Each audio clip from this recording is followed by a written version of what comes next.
Hey Adobe Max, we're DKNG Studios, that stands for Dan Kuhlken, I'm Nathan Goldman.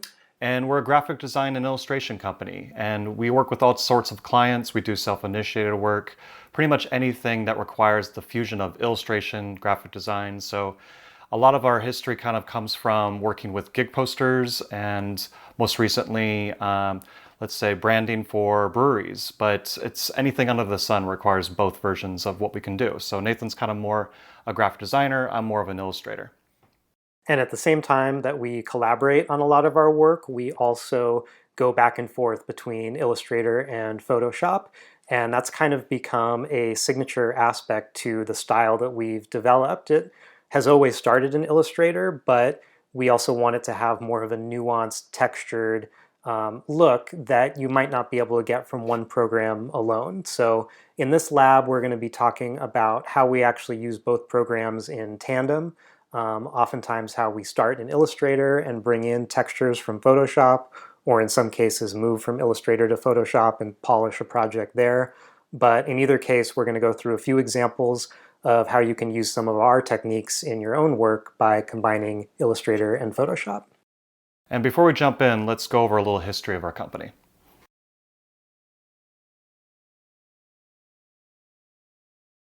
So a little history on our company. The reason we started working together in the first place was because we were in a band together. I was the guitarist, Nathan was the drummer, and part of that collaboration was also making our own album art. So one of the first projects we ever even worked on was the front and back cover of our album. And it basically was a very separated environment where Nathan was kind of more the graphic designer on screen and I was kind of more on paper doing illustration. So we didn't really collaborate, but we definitely worked together. And I guess it's kind of interesting to see that we had texture and vector coexisting, albeit side by side, and eventually we would learn to combine those two a bit more. So as we continued to work together and both of us got comfortable working on the computer, everything kind of went in that vector direction. And you can see here, one of our first clients together was the Troubadour in LA, making gig posters for this venue. And although we tried integrating texture in some rudimentary ways, in a lot of that work, you could still really see the clean vector look coming through. Yeah, and since a lot of these were digitally printed, there was no use in making textures because we just kind of want everything to like come straight from the computer down to a piece of paper. But when we got into the world of screen printing, it was really prevalent to us how clean everything did look. And what's nice about screen printing is that it naturally makes things look a little bit more hand-drawn, a little bit more like natural. And this is when we really started to push the envelope in terms of trying to make things look a little bit more in that world of outside of the computer. So we definitely stuck with this vector look for a while, but once we started reaching into this like collaboration with Fly the Conchords, for example, you can see that on the poster on the right, we started experimenting with poking holes in our designs. And then eventually we started making gig posters for bands like Fish. And that's when we really started to push the envelope of the use of halftones and textures and gradients and really getting it outside of the world of these very clean vector shapes. We had also come to realize that screen printing super clean fields of color without any pinholes was almost impossible. So we were kind of shooting ourselves in the foot by trying to keep things so clean. So it kind of went in tandem that we both liked the look of the more like vintage, slightly more distressed look of adding texture to our work, but at the same time it made the printing more easy because if there happened to be a little piece of dust on the screen or something like that, it would kind of get hidden within the textures. So that's actually why a lot of screen printed work is like a little bit rougher, because it's a way to kind of ease the burden on the printing process a bit. So this style really is kind of dictated based off of both the process of printing and what we can do on the computer. And as our career has developed, we've certainly tried a lot of different ways to combine both the worlds of textures and vector illustration. And once in a while, we'll go back to a very clean look if the project asks for that kind of look. But in most cases, we're really having a lot of fun with both worlds. And even in those super clean designs that we do now, we do try to get a hint of texture in there, whether it's coming through the paper that's printed on or just a very subtle texture that's printed, just to get it ever so slightly out of that super clean, glossy, directly out of Illustrator look. And what we found is that a lot of that work that we were excited about ourselves, there are potential clients out there that also wanted a look like that. So we found that by putting more work out into the world that had a bit of a vintage look, that had some texture, that clients would come to us, especially clients that had a similar sense of nostalgia like us, where they, were having an anniversary of a movie or some kind of classic piece of pop culture where they wanted that kind of new meets old look. We found that kind of became the niche that we were living in. So something like these Cliff Bars is a good example of that, where it still feels contemporary, but we have just enough texture in there so it doesn't look, too crystal clean coming out of Illustrator. And the nice thing about vector artwork is that it is fully expandable. So for stuff like this, even though it's on a small package, the client can use it for anything as large as a billboard.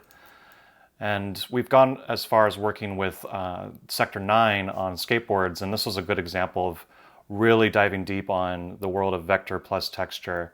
And we really wanted these to look like they were quite literally printed on the boards themselves. And something like this was actually screen printed, and it was the first time we've gotten into the world of printing on something other than paper. And most recently, we've worked with In and Out and making a t-shirt design. And this is also a good example of kind of the combination of both worlds of very clean vectors, but the use of gradients and textures to kind of bring it to an extra level of life. And this is another client where they have so much history, being this like 1950s feeling burger chain, that again, it seemed to make sense that they came to us to look for something that could feel modern but vintage at the same time. So we found that combining those two worlds, layering texture, layering Photoshop elements with Illustrator elements, has kind of created the style that we've become known for. And in this lab, we're going to talk more about some specific techniques that we use to get this look.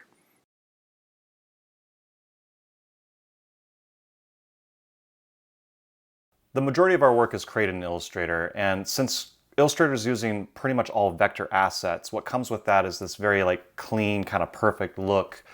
And we're always trying to make things look a little bit more weathered, a little bit more distorted. And Photoshop comes in handy when it comes to making something look a little bit more raster and using bitmaps and textures. But something like Illustrator actually has its own built-in effects that are similar to Photoshop without actually having to use a separate app. So right here we have a almanac project where you can see that this is a label that's creating this very grainy look, but underneath it all is all vector shapes. And the way we get this grainy look is using the effects panel in Illustrator. So I'm going to go ahead and show you how to create this using a single tree. So on the side here is just a vector shape, simple triangle, representative of a tree. And I'm going to go ahead and show you how to make this in 3 simple parts. So imagine this as your base, like the green of the tree, but you want to create a shadow on top. So I'm going to go ahead and just kind of show you how to separate this out. If you hold down Option and Shift, you can just slide over a new tree. And you want to select the color that is going to be representative of a shadow. So right here, I'm going to just click on brown, for example. And then there's a third step here where you're going to be creating an opacity mask. And it's kind of similar to creating a gradient, but it's using black and white features. So I'm going to go ahead and turn this into a gradient, just a simple gradient that's going from black to white. And I'm going to go ahead and select both these objects and align them so they're on top of each other. And then I'm going to click on, under Transparency, Make Mask.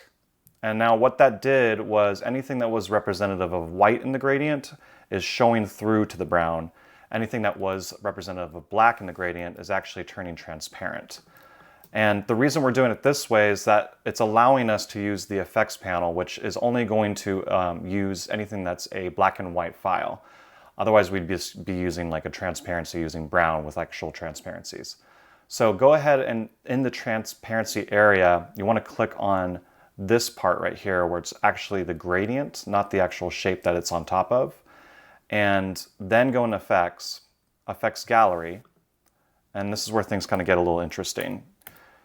You can find this texture under this folder called Texture Grain, and there's all these little settings that you can play around with where you can show less or more intensity of these dots or show more contrast. You also have options of grain types like enlarged or contrasty, but for this actual look, we're using stippled, which is allowing it to have this very like binary look of bitmaps either on or off squares. So I kind of like the way that looks. I'm going to go ahead and select OK. And what that did is it converted this mask into something that's using a bunch of textures now. And if I grab this, selecting the brown shape that we created and the green shape that we created previously and align them, now we can kind of get this look where it's kind of a couple parts happening here. We got a base of green and we have like this grainy kind of brown look on top that's using a gradient to make this kind of stippled look with the addition of using the effects gallery that's built in Illustrator. And one thing to keep in mind that these dots are completely dictated by your raster effects, under effects. So you want to go to Effects, Document Raster Effects Settings. And I have it set to 400 ppi. But if I were to bring this down to 200 ppi, you'd see that these dots get chunkier and larger. And this is completely up to you of how you want your final product to look. For this particular project, we wanted to kind of opt in and have more of a finer look when it comes to these grains. Otherwise, we'd lose a little bit of this legibility. So it's really up to you and what you're creating. But all in all, the takeaway here is that Illustrator has great built-in effects that are using similar things that we would see in Photoshop.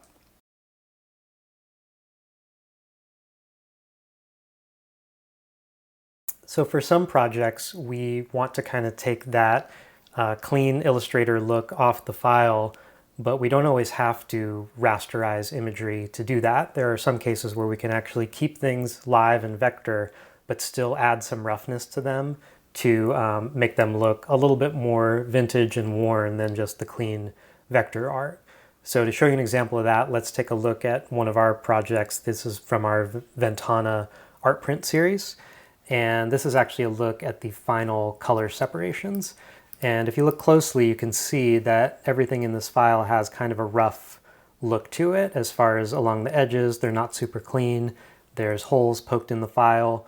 Some of that was additional texture that was added, but a lot of what you're seeing here that kind of makes it look handmade was all done in Illustrator. So to take a look at that, let's go back to where this project started before any texture was added. So here you can see all the color separations. It's just 4 colors. And you can see how clean everything looks. There's no kind of roughness or holes poked yet.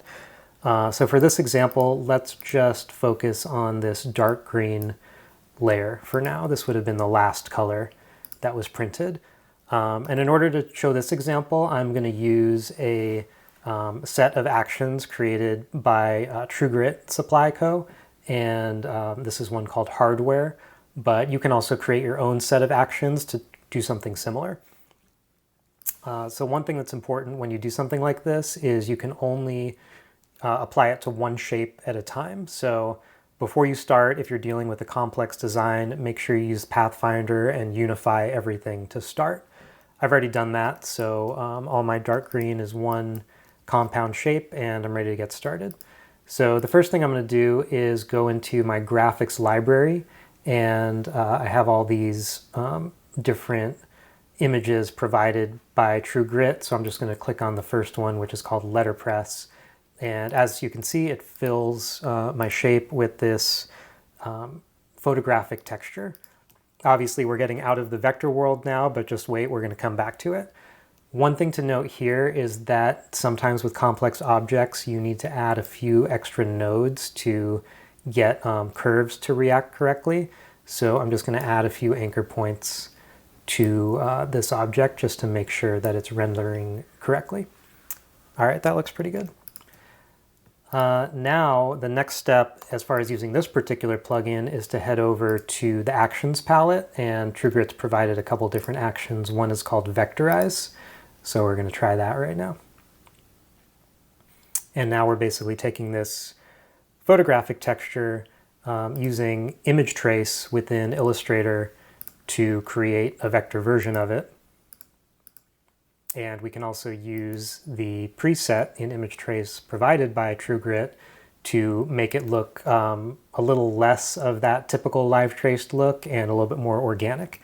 So you can see this is where that preset spits us out, and then we can also kind of adjust from there. So for example, I'm going to tweak the threshold and keep bringing that up until instead of having a very dramatic texture, I'm kind of just poking a few holes in the design.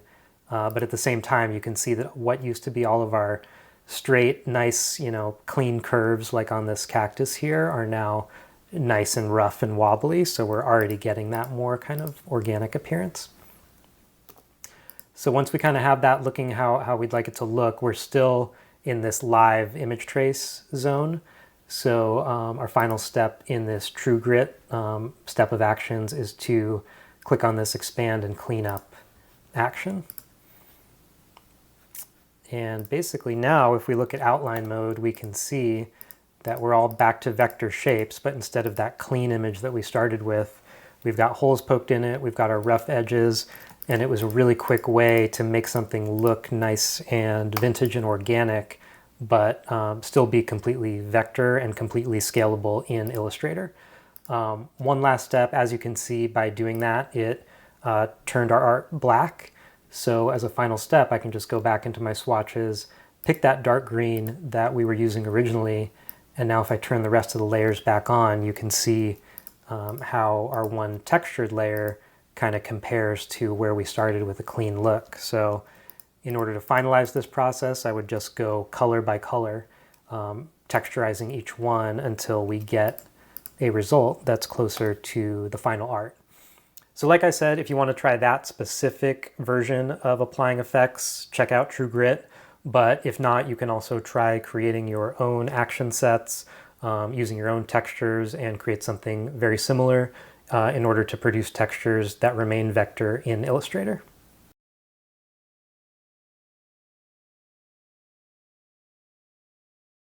In this next lesson, I'm going to show you how we use Illustrator and its built-in features to create a very painterly look without the need for anything that's in Photoshop. We're going to use brushes that are all built in. We're going to use some roughening filters. And you can see that there's so much that you can do just based off of a very simple vector shape. So what I'm going to do is start off with what you see here is a just basic leaf that we created. It's basically just a combination of a couple things. It's a couple gradients within a clipping mask. And we're showing a light source, and it has a three-dimensional look to it, but the problem is it kind of has this very polished vector vibe going on, almost kind of plasticky. And one thing that we can do to kind of make something like this feel more organic and a little bit more like an actual leaf is using the assistance of both brushes and roughening. So you can see here that I've already applied some of that technique, and there's a big difference just with a couple like little additions. And I'm going to show you how we go ahead and make that. So I'm going to go ahead and grab this leaf, and I'm going to just move it over to the right here, make a duplication of it. And I'm going to start adding stuff within this clipping mask. First off, if you go ahead and open up your brushes, you'll see that you have a lot of options to choose from. I like to play around with anything in the artistic brush library. So I'm going to pull up things from, let's say, the charcoal pencil. And let's go ahead and pull up another window for the watercolor. And both of these are great options because they're using stuff that we see in real life drawing. I'm going to go ahead and just play around with making a quick stroke over this shape to see what it would look like. So let's go ahead and make this like a dark green. And let's select one of these watercolors. So you can see what happens immediately is it makes this kind of like paintbrush stroke. And what's nice about strokes is that their thickness can be adjusted. So I'm going to go into strokes and change the weight and just see if I can get a little bit thicker here. And you can go ahead and select that and throw it into this clipping mask by selecting a shape that's already in there. I have a couple gradients. I'm just going to paint on top of this by Command F, which will put it exactly the same spot but inside the clipping mask. And you can play around with transparencies. So I'm going to go ahead and click on multiply. And you can kind of see that I'm already kind of getting this cool effect where it looks like I'm painting on top of this vector shape.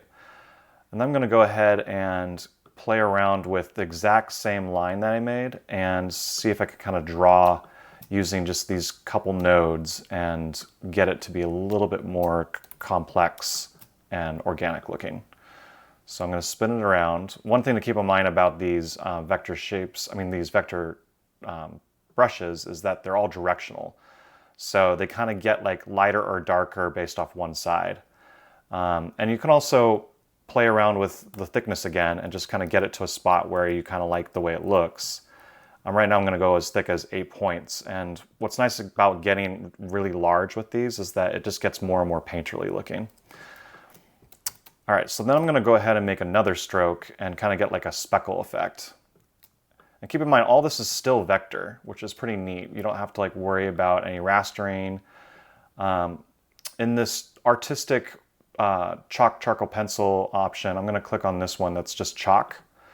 And you can see that has like this kind of grainy kind of brush stroke look, but it's a little bit more rough. And I'm going to go ahead and play around with the thickness of this. And you can see the thicker I make it, the more it spreads out, and it's a bit more like a bitmap texture. So I'm going to go ahead and grab this stroke that I just created, cut it, and just like the other ones, I'm going to throw it inside this clipping mask.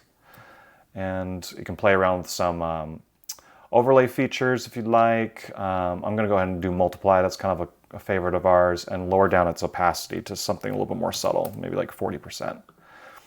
So I'm already getting pretty close to what we created here, but we still have a very clean edge to this whole thing. So it has still kind of a vector look based off just the shape itself. And if you select with the white arrow tool just the shape of its clipping mask, you can actually make this edge a little bit more rough. So the way I do that is I grab the effects panel and I go into distort, transform, and roughen. And its default settings like obviously too rough, but this is where you can kind of fine tune things. I'm going to go ahead and make the points smooth so it's not as jagged looking. I'm going to go to absolute, and this is kind of where you can kind of fine tune as low as you want. I'm going to say 0.03 inches, and the detail, you can make it as detailed as you like, but I think it's the more subtle it looks, the less it looks like it was affected by a computer. So I'm going to kind of stick around like this 8 right here. So you can see that we still kind of have that nice shape, but there's a wobbliness to it, and it immediately has a more hand-drawn look, just with a couple of easy steps that are all built in Illustrator.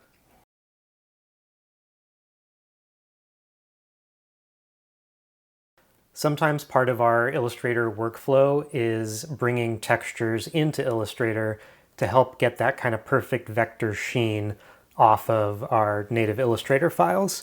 And this is an example of a project that we did that started in Illustrator and is mainly built in Illustrator, but kind of has that vector look before we add any additional texture to it. So this is the album packaging that we did for Superman the movie for the soundtrack. And if I zoom in a little closer to the illustration, you can get a sense of exactly how this is built using just vector shapes. And for example, on this back panel, if you kind of look at these kind of snowy hills, for example, they're just really clean looking. And in this case, we wanted something that's from a movie that's already, has a little age on it. We want it to look kind of vintage, authentic, not like it just came out of Illustrator. So what we ended up doing for this project is adding kind of a grainy texture overlay. And you can see once I toggle that layer on, it immediately kind of gives everything a slightly more vintage look, knocks off that perfectly clean vector look. So I'm going to show you how we would create something like that. Obviously you can purchase textures, but we kind of like the idea of creating your own because then you can own it and you can make something custom to you. So one way I like to start that in Photoshop, of course you can go out in the world and take photos of different surfaces and use those as a starting point for textures. But in this case, I'll just create a new Photoshop document, and a quick way to kick this off is to go into Filter, Render, and choose Clouds.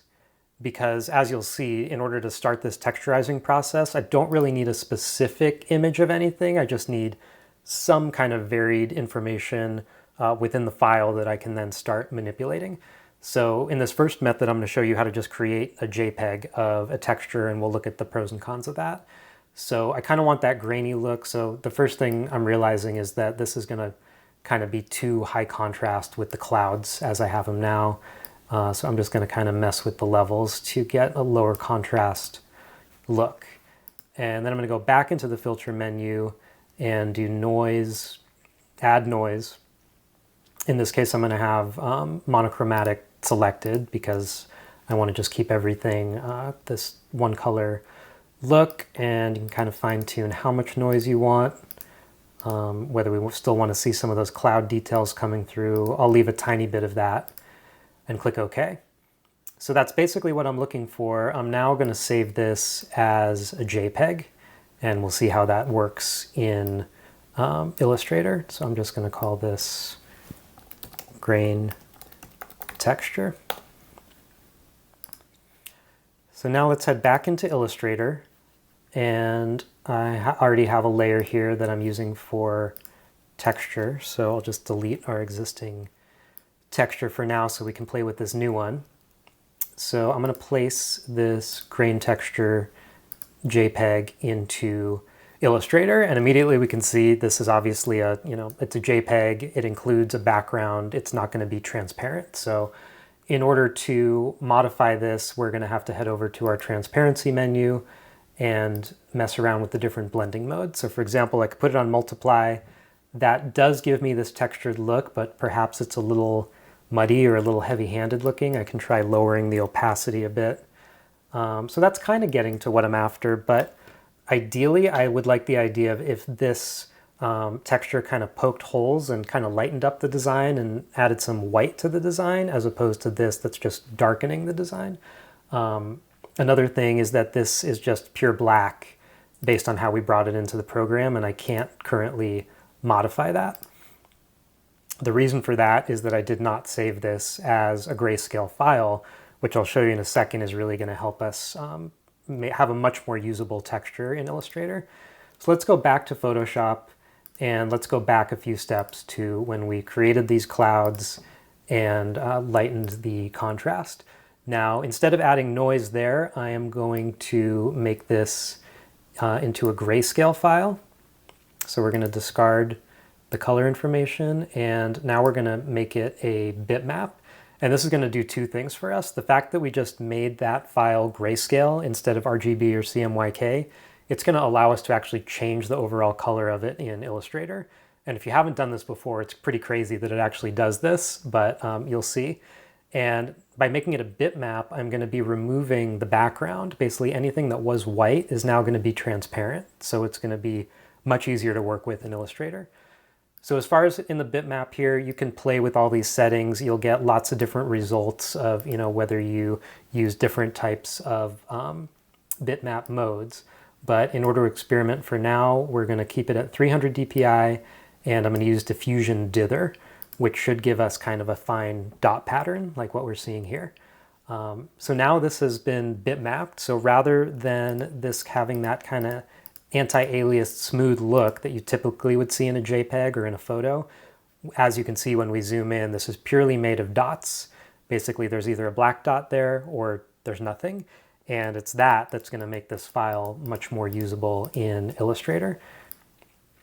So let's save this as a TIFF because we need this to be a TIFF file in order for it to retain all the information. So we have grain texture.tiff. And now let's head back to Illustrator and try that again. So I'm going to place my TIFF file this time instead of the JPEG. And as you can see right away, it's much more subtle because there's no background to it. It's literally just the black pixels on a white background. So if I turn off the rest of the art, you can see here exactly what we're dealing with. And then the other nice thing about that, like I said, is that you can actually select the color of this just like you would any vector object. So if I click on the red here, for example, you can see all of my black pixels in that linked image are now red. So the nice thing about that is instead of using pure black or pure white, for example, I'm going to use this kind of cream color, which happens to be the color that we're using in the file. So everything can be nice and cohesive now. So here's that look, and look over here with transparency, we're still on the normal and we're still at 100% opacity. So in order to get that look I'm going for, I'm going to try a couple things. I'm going to go to overlay as the transparency mode, and that's going to treat the way that white overlays the colors in the design on a more specific basis. So instead of just white everywhere, it'll kind of adjust its tone based on the background. So that's already a bit more subtle. And then lastly, I'm just going to mess around with the opacity. Let's try going from 100 down to 50. And as you can see, it's a much more subtle result. So the nice thing here is that, looking at the before and after, we're basically just adding a very subtle texture, but it's just enough to kind of take that Illustrator sheen off the file and make it look a little bit older, a little bit more handmade, which is the style that we're going for in a lot of our work. So that was a quick way of adding textures from Photoshop into your Illustrator file.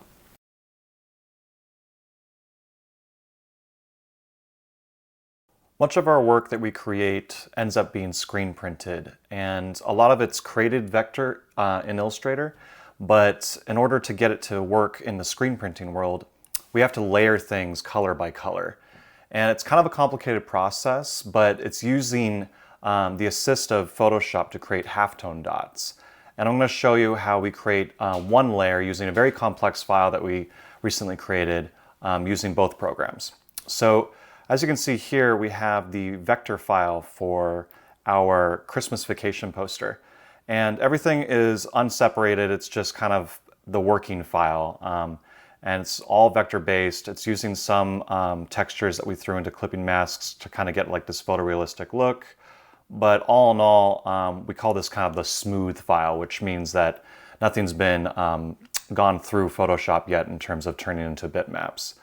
In the end, what it ends up looking like for the screen printer that we send it to is a layered file where all these things that we created end up being either on or off. It's a kind of a binary process. So dots represent what is put down on paper, and anything outside of that is just transparent or not even there. So you can kind of see as I pull away layers, we'll start off with the color of the paper, which is white, and then yellow is one of the first colors that comes down. Here's a good example of a gradient that's turning into halftone dots. And then the next color that goes down is blue, this kind of cyan one. And then we have a layer of green. And then this last color at the very end is what we call the key line. It's kind of like in comic books, it's basically the outline that kind of holds everything together. And that's navy. And that's kind of the most important one to kind of encapsulate everything into making it all worked well together. So I'm going to go and show you how I create the separation file for just that color. So the way we work is we use global colors, and global colors allows us to make sweeping changes to multiple colors all at once in a much more efficient way than just select all like fills or select all strokes. And right now you can see that our palette that we've chosen is down to these colors that I just showed you. We have the white of the paper, we have the cyan, the yellow, the green, and then this key line, which is like this very deep blue. What I'm going to do is, and this is not layered in any way, I just want to only see the navy, this dark color, and everything else I want just to be converted to white. And one easy way to do this, especially if you're just using white as part of your palette, is to select the white swatch here, and then hold down Shift and select the rest of these colors. And then this little hamburger icon, you want to select Merge Swatches. What that's going to do is turn every single thing that is not navy blue to white. And now we're left with this key line. This is essentially the file that we'd use for creating separations in Photoshop. One thing I also want to do is make sure that I'm not using navy blue. I want to convert this just to pure black. So this is going to be a full grayscale file. And you can quickly go into the swatch by double clicking it, and I'm going to make it 100% CMYK, so as dark as it can possibly get. There's a lot of gradients and Gaussian blurs and effects going on in this file, so it might take a little bit to transfer it. So right now, that turned everything to black and white. And we're going to go ahead and save this file and open it up in Illustrator as an AI file.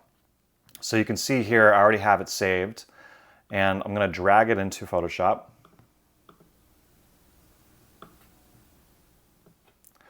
And I'm going to be prompted with a couple questions here. So before it imports it, you want to make sure that anti-aliased is unchecked for some stuff like this. The reason being is it allows for more smoother edges.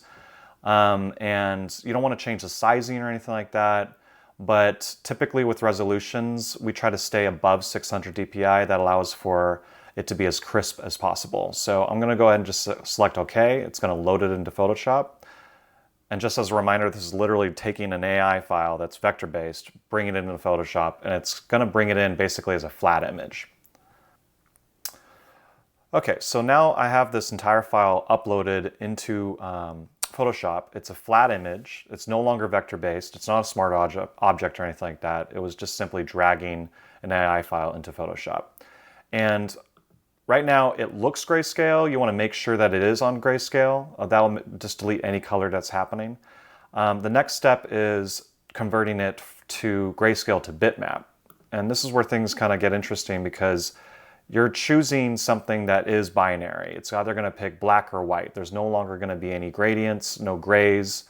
And we typically choose halftone screen for this. And we keep the pixels per inch 600 or higher. I'm going to keep the exact same. Once you press OK, then you have all these settings that you can choose.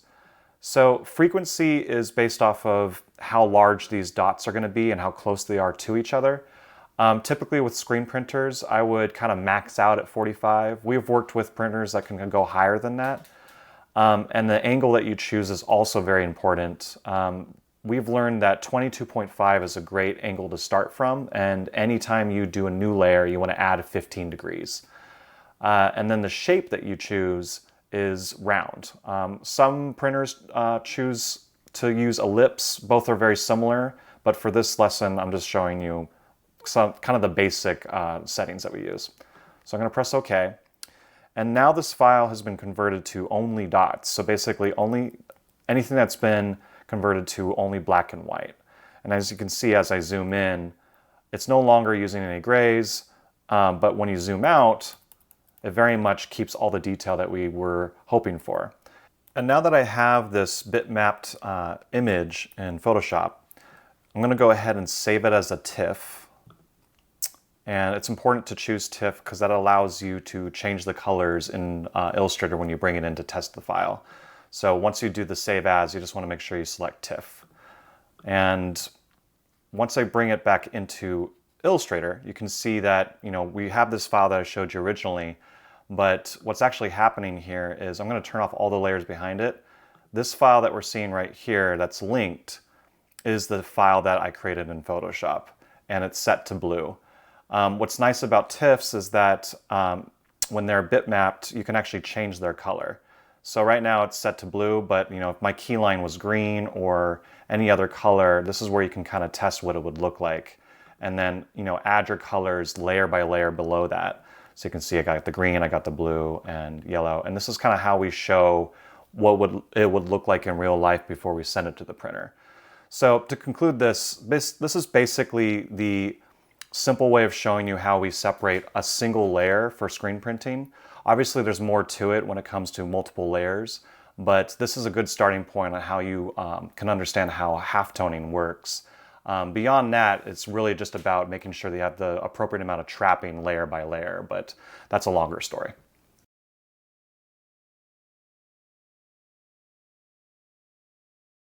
So when it comes to adding realism in Photoshop, one thing we like to look at is how we can kind of mock up our files so that they represent what they will look like in the real world.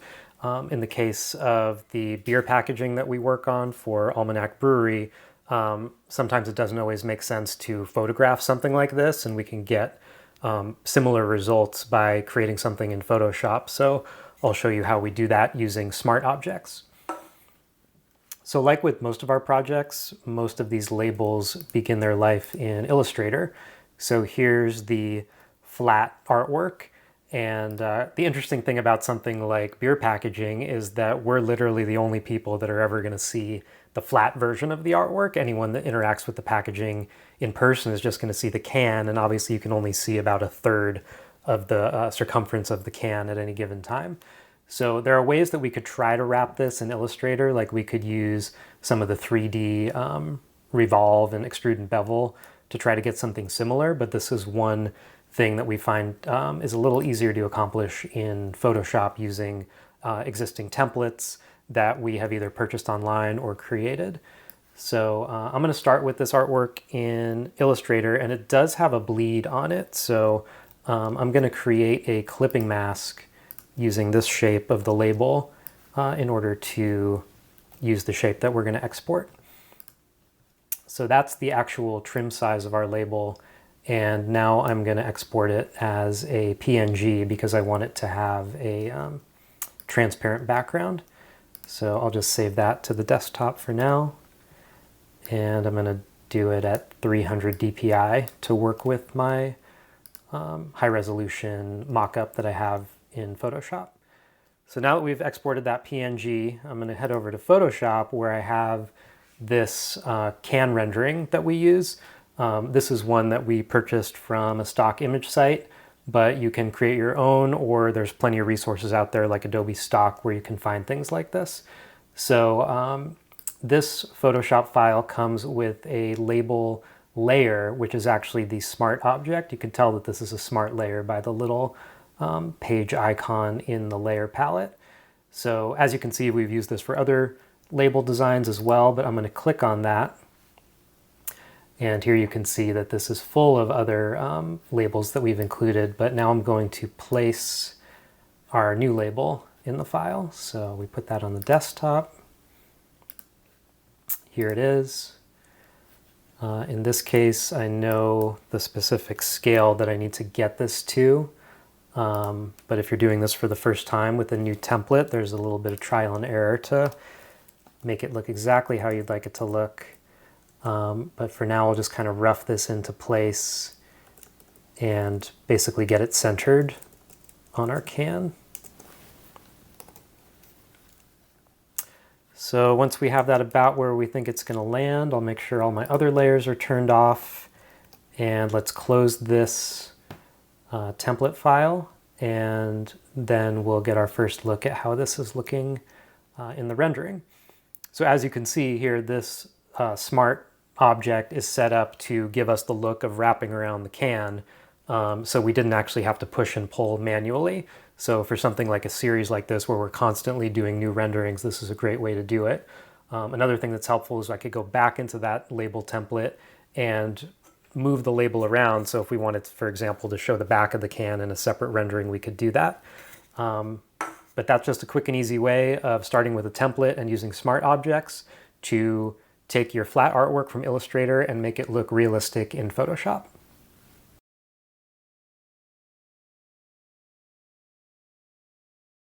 When we create products such as enamel pins, we use both programs, Illustrator and Photoshop, to not only make the actual product, but then also to market it.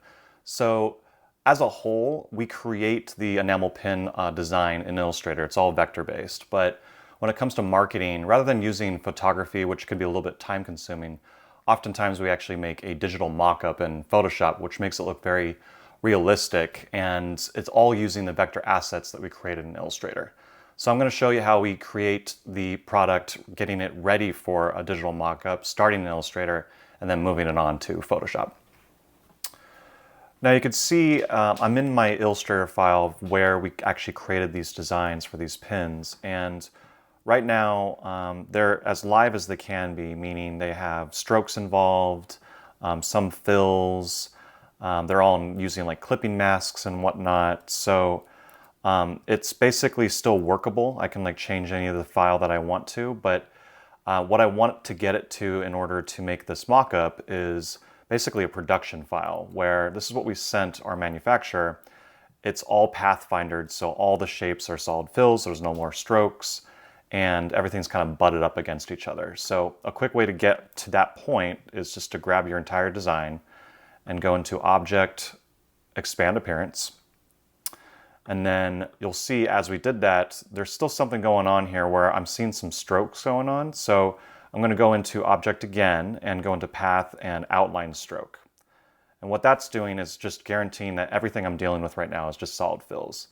And as a last step, I'm going to go into Pathfinder and click on the Merge button here. And that's going to basically delete any sort of layering going on and merge all the colors into solid fills. So right now you can kind of see that now we're dealing with all the grays being basically together and all the greens being together, and nothing kind of overlapping each other. So we've got it to a really good point where we can start this process.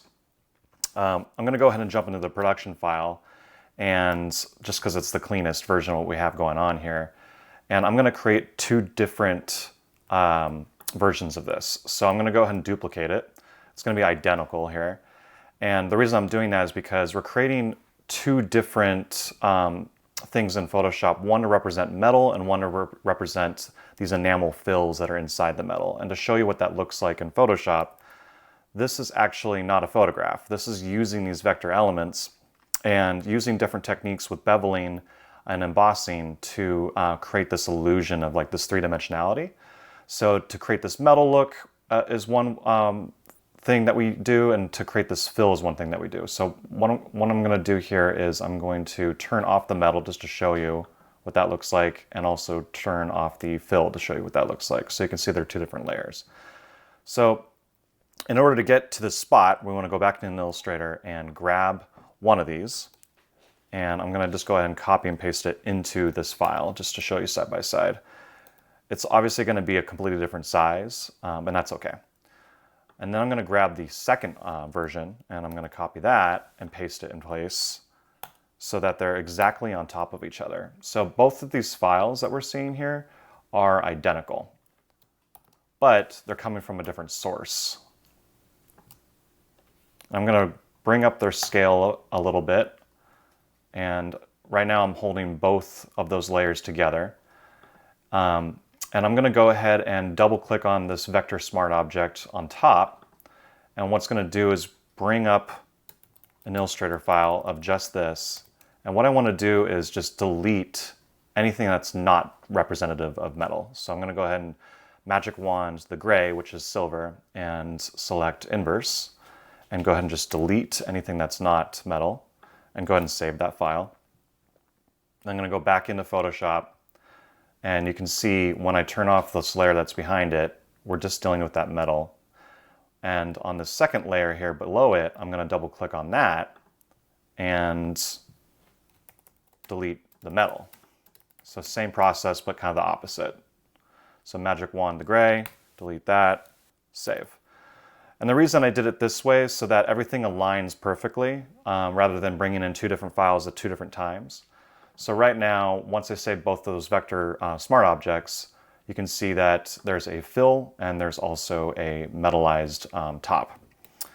And this is where you can have a little fun with some of the built-in tools in Photoshop. So I'm going to go ahead and select the metal, and I'm going to go into the effects panel here and go into bevel and emboss. And you can see that immediately you're getting all these like options on how to make it look a little bit more three-dimensional. So this is where you can kind of play around with, you know, the beveling and the size of the beveling here. I'm going to kind of make it a little bit more on the softer side, and you can also go on to chisel hard to kind of get a different look. But this kind of allows you to kind of play around with a bunch of different options. I like to kind of play around with a very subtle look and to make sure that my light source is consistent throughout the whole thing. And right here in shading, you'll see use global light. And then this entire file that I have for mockups, I'm using the same light source, which is kind of helpful to kind of keep things consistent. So I think for now that looks pretty good. And I'm going to go into the next file. I'm going to go ahead and select OK on this. And basically do a very similar thing for the fills. I'm going to go into Effects. And rather than having the light source be the same on this one, I'm actually going to turn off global light, and I'm going to still use inner bevel, but bring the light source to the other side. And what that's doing is it's kind of creating this like opposite shadow. so that anything that's being casted by the actual metal is actually affecting the fill, and it's kind of creating like a deeper look. And it's all about opposites, really. And you can play around with the sizing on this. Sometimes I like it to be a little bit on the thicker side, and you can soften it up a little bit. All these little things that you can play with is just a matter of just like experimentation. But I kind of like the way this is looking. And just a couple steps just using the bevel and emboss tool in Photoshop, I'm already making it look a little bit more three-dimensional. And you can go even further into this by adding a little bit more texture. Like for example, on this one on the left, I'm actually using an overlay of a piece of metal on top. And that's just using a clipping mask of the metal shape right here. So that plus some drop shadows, you can kind of imagine how far you can take this, but the main elements to really get this to look three-dimensional is using this bevel and emboss tool in Photoshop.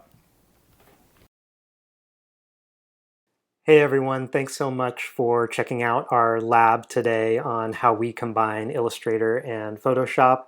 We hope you found some of these techniques useful of how we work with each program and combine the two. And remember to check out the downloadable workbook, and you can kind of follow along with that as you try some of the techniques from the lab. And to see more of our work and learn more about our company, visit dkngstudios.com. We have a page dedicated to learning on our website, which is dkngstudios.com/learn. You'll find a bunch of resources there. And lastly, on pretty much all social networks, we are at DKNG Studios. Thanks for joining us.